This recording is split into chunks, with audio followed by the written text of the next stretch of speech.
صالوغرا شهادتا هوالشين أمينيرا أم وببيرتينن وحمو هوالين سردوزة أزادية أم ببيرتينن شخوا أف صالوغرا دويمينيا شهادتا ري هوالشين أميني دي شخصي ويدكو بو سمبولا برخداني تمثيلياتا جلك جنين كوتوندي جالي سيستمي فدخوارن وهر وها وك سمبولك برخداني سر هلديري في سيستمي هذا خياكرن الشخصي هوالشينا أميني دا سلوغانا جنجيان أزادي ياكو فلسفة كجياني تفكير أزادية كردستان ميراثك ويبو دشورش روش آوادشي أسلوغان ام بیشن چه قصی بلاف بو لی دراپرین روجلات کردستان داجی هر وهاد ایرانی بگشتی بو جهانی راستی اخوا افسلوگان جنجیان آزادی ام کارن بیشن میراث که کو تیگهشتنا گلی کرد تیگهشتنا ریبرتی عبدالله اوجلان شخوا وکفی فلسفه که دانیشاندن تیگهشتنا که کو دوز آزادی ند شخصی جنتنی داد شخصی جیانی داد شخصی جواکی تنی داد بانگوازی که جبو جواکشتی آزاد ببینه و که آزادی فردان جبو ایجی فلسفه که جیانی جی چه قسم روشافای کردستانی پیک آنی او جی باندورا خوا دردورا کردستانی بگشتی جی گر نها کوکا جنجان آزادی دروشلات کردستانی کوکا کخوادی دیروکا که سرهل دیری هم ام بیجن جنین ایرانی هم جنین روشلات کردستانی برانبری سیستم الملالی برخدانه که مزن ده شخص شهید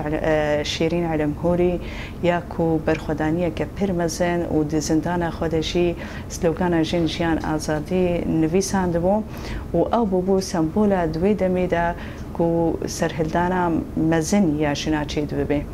نها راستی کو ام دما دبیشن شر جهان سیمین اموری وی جودانه جی شر دنابرا گلو سیستمان ده شر دنابرا گلین دموکراسی خواز ام بیشن جنین ماف خواز و آزادی خواز جبوی جی شر جهان سیمین ام کارن بیشن سیستمی بابک سالار سیستمی هگمون سیستمی نتو دولت هر وها اول پرست چه قصی راستی ختماندنه که جیان دکن جبویشی ایدی نفکرینش دموکراسی و آزادی را امبیشن جبویشی چه گهرتنی تینه چی کرن راستی ایریشه که پر تندش و عالیه و سیستم آجیتی کرن جبویشی هم سیستمین هگمون هم سیستمین اول پرست دزانن دی شخصی جنده جواب کاره گل گهرتنا بخوره چه که جبر ام دبیجن جیان آزادی جیان جی جن بری خستند که و د امور که و گهرینا دموکراتیا د 100 سال 21 مین جی جنا کرد پیشن کتیا وکر ام زانن دنگ جنا 100 سال 21 مین د اصل جهانی د چی قص بلاف بو د خوازی آزادی خو کن در فتی تکوشینی هفباش گله کاتنه مشاندن لی دل روجلات اناوین کو قریزین سیستم د دین جیان گرن پیشن کتیا وی جنا کرد گریه جبویشی امروشانه بتوندی ایریشین سیستماتیک لسرجنا کرده مشاندن کردستان جی چهار پرچه ده هر چهار پرچه جی سیستمین داگرکر و قرکر سر گلی کرد هم سیستماتیک قرکرنی دمشنین هم سر پیشنکتی آجنی کرد باکوری کردستانی ده روجلاتی کردستانی ام بیجن لباشور و روشاوه کردستانی جی سیستم هی خدانه آواکرن برنگکی چی قاسی دوارين سياسي كراهين وهبنجي لد آلي هشمندية دا دبنا يك جبو في جينا كرد راستي إريشة كتونتي دي شخص جينا أميني دا بلكي أو بو تقينة كدرا بريني لي تعبير جلك جنين توندية دبينان دروجلات كردستاني أم دبينان كو بشتي رابرينا هاتي تشيكرين دروجلات دا بالصدين جنا راستي توندية دستي سيستم عملالي هاتا كرين جبر أو سيستم برنگکی تون سر خوابیشاندانا دهات سر جالکوانا دهات شونا کو اصلاح که بده چه کرن شونا ویدا زیدتر سرگلده چو زیدتر دار وکرن هاتا چه کرن ام ایرود بینن بالصدان جنین کو د بشداری راپرینا کزیان شورشا کزیان هاتن بسلوگان جنجیان آزادی با کرن ایرو هم روجنامه‌وان هم سیاستمدار هم چالاکوان ایرو راستی بریاره داربکرنی هاتیه یعنی دسپیکا سالی ده سال 2024 حتی روزا ایرو 345 انسان كوهاتنا دارفكرن نهندكن إيروشي برياري دارفكرني سر بخشان عزيزي شريفة محمدي هروها شاركواني نشن قلق شي هنا جبوبي شي بلكي شخصي جينا أميني شخصكي رنگكي داخويا كرن أمبيشن سمبولك جيهاني بو لي روجانا خو پیشاندان گرافین برچیبونی زندانه داتی کرن او جی پشتی شری امبیجن استفاده کر یعنی سود کرد دولتا ایرانی پشتی شری فلسطینی کو هنکی كريارين بمروفاهية در حقي إنسان دا در حقي مروفاهية دا جبر نتني جن بونجين جفاكا كو بباورية ببشتاربونا جن كو جهرتنك دسكفتية كجن بدس بخوي قلق جهريني ديمقراطيك جفاكي بيجي جبوجي جفاك بحمو بوي باورية وي جهرتنا ببيشنكتيا جن تبيبون جبوي أفدار بكرنيتينا كرين قلين كيمنتو قالين سرهلدير هذا شيء كرين أف خطرية كم سنة دولتين أمبيشن دولتين بفيرن كي شوازين سرقلي خدتي شوازين كو هري زيداد علي شالكفانا ود علي توري جواكي وكو كو راستيا قد كرنا توري جواكي وانترنتي كو راستيا إيريشو كريارا نجهي قل جبو فيشي دروج هلاتی کردستانی دا ایرو لباشوری کردستانی د شخصی امبیشن شهید گلیستان تارا دا هروها هیرو عبدالله دا شی اوری شیروش نامافان بون عینی دا گرکریا دولتا ترکی هدف کرتنا واجنا ایرو روش آوای کردستانی ام دبینان راستی ایریشک گلکی تند لسروا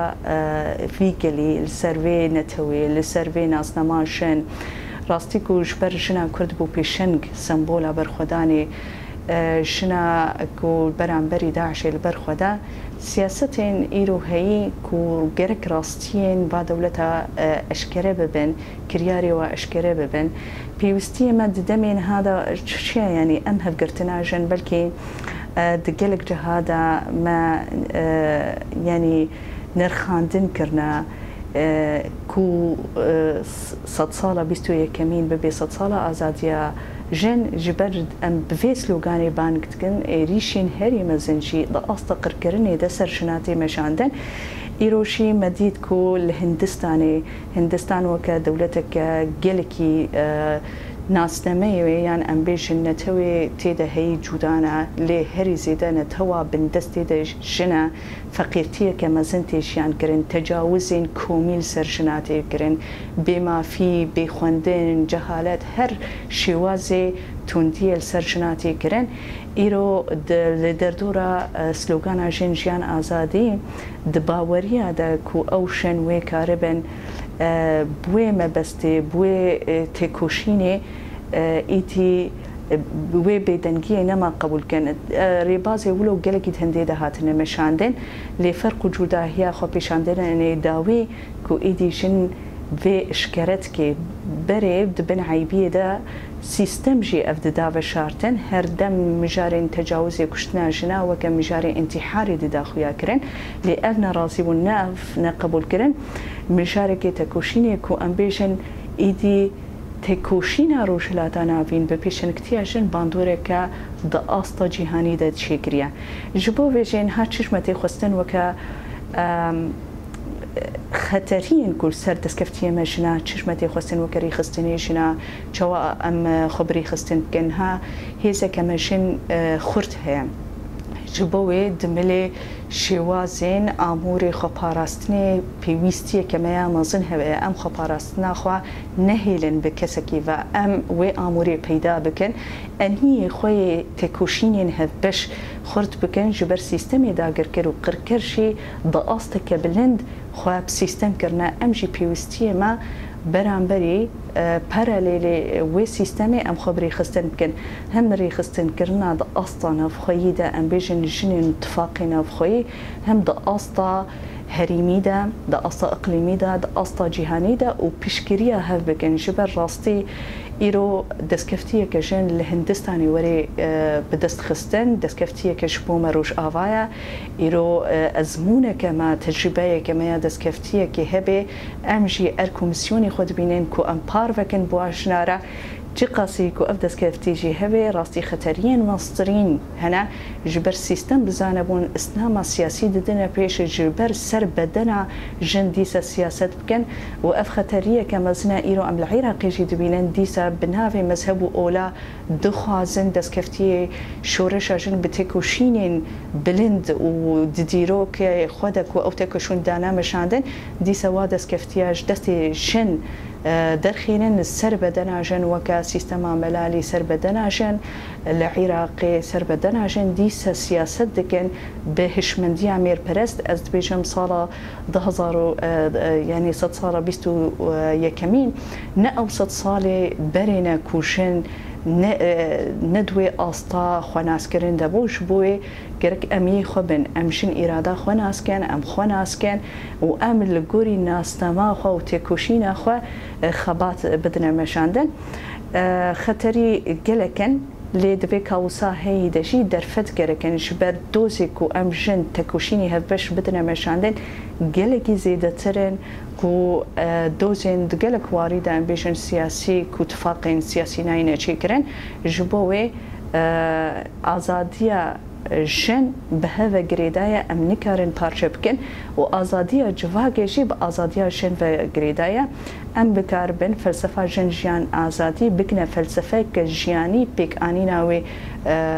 لأسطا روشلات ناوین چما هم دبی أسطا روشلات ناوین گرینگیاوی هیا جبر کلیتا ختماندنین قریزا همو روشلات ناوین پیدا دبی و دواقع قریزا دیشی جنا كرد بيشن كتياوي كي ام دبينن اركومسيوني ماشي بجنين عريا بجنين بلوج جنين ام بيشن نتوي ديشي حمو ام بهفرا بيك دستي ام كاربن واتفاقي خرت بكن و بيشن كتيا صار بيستو يكمين بكن دا وجهرين جبو ديمقراطي وازادي